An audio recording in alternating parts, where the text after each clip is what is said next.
The fork slipped from my fingers and clanged against the plate like a gunshot in the quiet kitchen. Sarah's words hung in the air, simple and lethal. I had lunch with my ex. 20 years of marriage, 2 kids, a mortgage, and 1 shared Spotify playlist, and she dropped that sentence the way someone might mention picking up milk. My pulse hammered in my throat. I stared at her across the oak table we'd refinished together the summer Ellie learned to ride a bike, and I asked the only question that mattered. Did you sleep with him? She froze. Not a dramatic statue-still freeze, but the subtle kind. Her shoulders locked, the half-smile she'd worn while recounting her day evaporated, and the color drained from her cheeks so fast I thought she might faint. The silence stretched, thick and electric.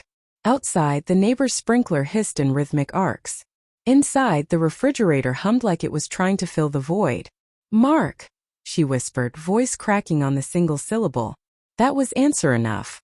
I don't remember standing, only the scrape of my chair and the way the room tilted. The lasagna she'd been so proud of, 3 cheeses, homemade sauce, sat cooling between us, its steam long gone. I walked to the sink, gripped the cold porcelain, and stared out the window at the maple weed planted the day we moved in. Its leaves were turning early this year, blood red against a bruised sky. "Tell me everything," I said without turning around.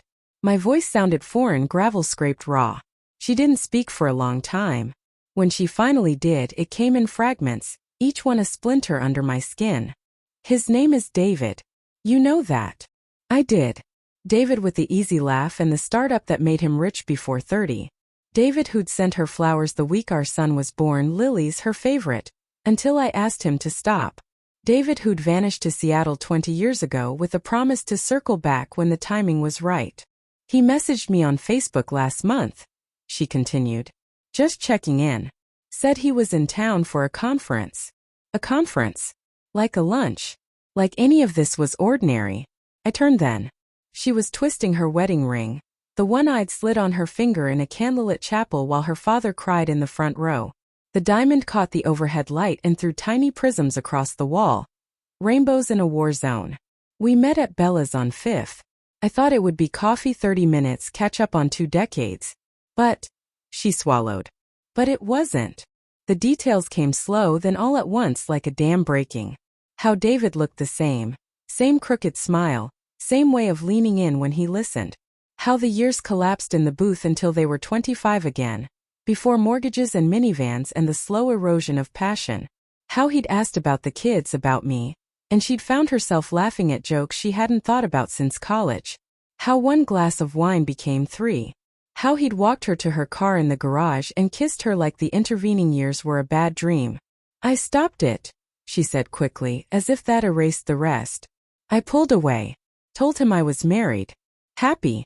"But Mark," her voice broke. I didn't want to stop. I felt the floor drop out from under me. "Happy." She'd said happy.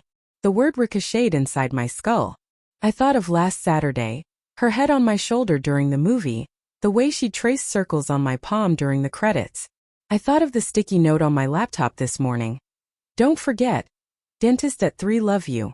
How far did it go? I asked. My tongue felt thick. She looked down at her hands. We went to his hotel. The Marriott by the convention center. I told myself we'd just talk. But we didn't talk. A tear slipped off her chin and landed on the tablecloth, darkening the fabric like a bullet hole. It was once. One afternoon. I left before checkout. Once. One afternoon. The phrases were clinical, obscene in their neatness. I pictured them in a room with blackout curtains, her blouse on the carpet, his hands where mine had been 1,000 times. My stomach lurched. Why? The question tore out of me raw and ragged. Sarah stood, chair legs screeching. She crossed the kitchen in 3 steps and reached for me, but I flinched away. Her hand hovered in the air between us, trembling. "I don't know," she said. "I've asked myself that every minute since. Maybe I miss feeling wanted. Not just needed, wanted. Like I was 25 and the world was wide open.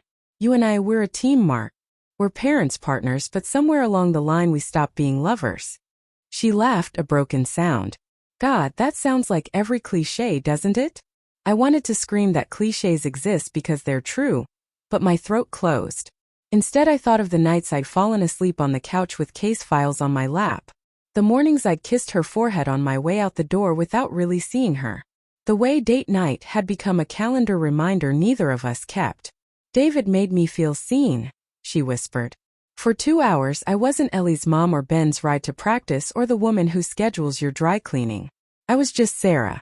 And I hated myself for how much I liked it. The room spun. I gripped the counter to stay upright. Do you love him? No, the answer came fast, almost fierce. It wasn't about love. It was escape. A stupid, selfish escape. She wrapped her arms around herself like she might fly apart. I love you. I love our life. But I broke it, Mark. I broke us. I don't know how long we stood there. Her crying silently, me staring at the woman I thought I knew better than my own reflection. The kitchen clock ticked past 7. Somewhere down the street, a dog barked. Normal life continuing without us. Finally I spoke. I need to see the messages. She nodded, pulled her phone from her purse with shaking hands. The screen lit her face as she unlocked it, thumb hovering. Then she handed it over. The chat with David was pinned at the top. I scrolled upward, each bubble a fresh wound. Missed you today. That dress. Jesus, Sarah. Room 1214. Doors open. Her replies, flirty emojis, a selfie in the restaurant bathroom mirror. The words be there in 10. My vision blurred. At the bottom, a new message from him, time-stamped an hour ago. Last night was everything. When can I see you again? I dropped the phone. It clattered on the tile, screen cracking in a spiderweb. Sarah flinched like I'd hit her. He thinks it's ongoing, I said. My voice didn't sound like mine. I haven't answered, she said quickly. I was going to block him. I swear, Mark, I was. Were you? I cut her off. Or were you waiting to see if I'd find out first? She had no answer. The silence condemned her. I walked past her down the hall into our bedroom. The bed was made, pillows fluffed the way she did every morning. On my nightstand, the framed photo from our 15th anniversary, both of us sunburned and laughing on a catamaran in St. Lucia. I picked it up, turned it face down. Sarah followed, hovering in the doorway. What happens now? I don't know. I sat on the edge of the bed, elbows on knees, head in my hands. I need space. Time. I can't look at you without seeing him. She sank to her knees in front of me, tears streaming. I'll do anything. Therapy. Separation. Whatever you need. Just don't leave. The plea cracked something open in my chest. I thought of our daughter's upcoming orchestra concert, our son's college applications, the vacation fund we'd been saving for. I thought of the way Sarah sang off-key in the shower, how she still stole the covers, how she'd held my hand through my mother's funeral without saying a word. I'm not leaving, I said finally. Not tonight. But Sarah, I don't know how to come back from this. She nodded, rocking back on her heels.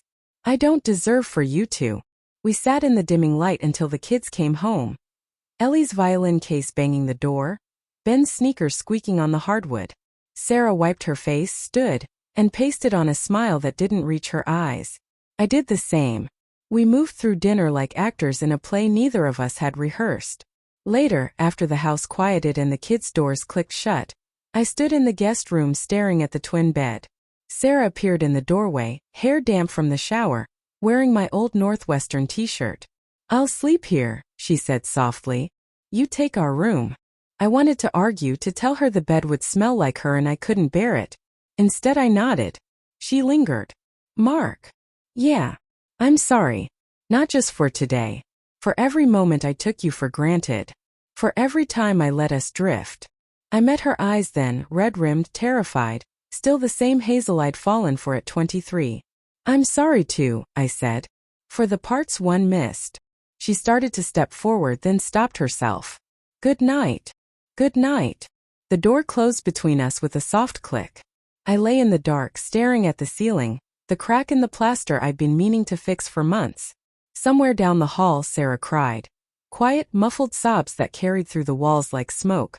20 years. One lunch. A hotel room keycard probably still in her purse. I didn't sleep. At 3:17 a.m., I opened my phone and started typing an email to a marriage counselor whose name I'd seen on a billboard. Subject line, urgent. Outside, the maple leaves rustled in the wind, letting go one by one. I watched them fall past the streetlight and wondered if roots could survive a storm that tore the canopy apart. I didn't have an answer, but for the first time in hours I wanted to find one.